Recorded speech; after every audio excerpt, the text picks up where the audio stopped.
বন্ধুরা, ভিডিওটা পুরোটা না দেখে কোনো বাজে মন্তব্য করবে না। 3 মিনিটের ভিডিও পুরোটা দেখো, তারপরে তোমরা যে কমেন্ট করবে আমি সেই কমেন্ট পুরোটা মাথা পেতে নেব।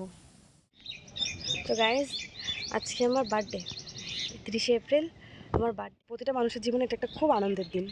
আমারও একটা মানে আমি আশা করেছিলাম যে হ্যাঁ, এই দিনটা আমি খুব আনন্দ করব, খুব এনজয় করব, তো আদৌ করতে পারবো।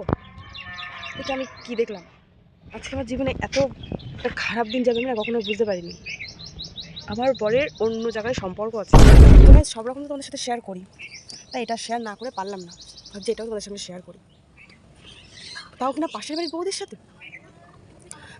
বৌদির সাথে এমন অবস্থায় ছিল, মানে একেবারে গভীর তো আমার বলবো না, তাও মানে সেই বৌদিটাকে কোলে করে নিয়ে বসেছিল।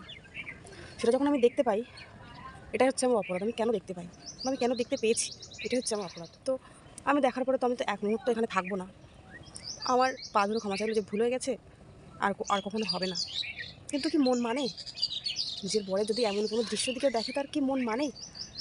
তো যেহেতু আমি আমার মেয়েকে রাগ করে দিয়ে চলে যাচ্ছি, তো আমার মেয়েকে নিয়ে যেতে দেবে না, বলছে আমার মেয়ে, আমি আমার মেয়েকে দিতে দেবো না, তুমি যাচ্ছ, তোমাকে আমি জোর করে আটকাতে পারছি না, তুমি যাও।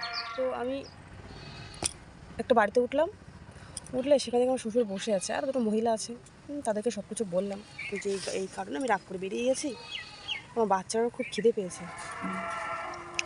তো ওকে খেতে দিল, আমি আর খেলাম না। তো আমার শ্বশুর বলছে এবং বাড়ি চলো। তো আমি বাড়ি আসবো না, আমার এখানে মেলা হচ্ছে। আমি এতটাও আশা করিনি যে ও এত কিছু হওয়ার পরেও মেলাতে চলে আসবে। এবার আমার ননদের সঙ্গে আমি মোটে আসবো না, তো আমার ননদ আমাকে জোর করে মেলায় নিয়ে গেলে আমি বসে আছি। লাস্টে আমার ননদ একটা আলুর চপ যথাভাবে আলুর চপ এনে দিল আমার হাতে।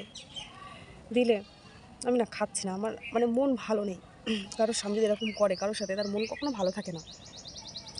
তো আমি বসে আছি, হঠাৎ করে আমার ননদ দেখলাম হাসলো, মিচকি হাসলো। আমার না নিজের সন্দেহ হলো যে কী হলো, ব্যাপারটা হাসলো কেন। তো ও হচ্ছে পিছন দিকে তাকিয়ে দেখি আমার বর দাঁড়িয়ে আছে পিছনে, মানে ওর ভাই পেছনে দাঁড়িয়ে আছে, ইশারায় বলছে কি কখন এসছিস। তো বলছে এইমাত্র। তোমার সাথে না কথা বললো না।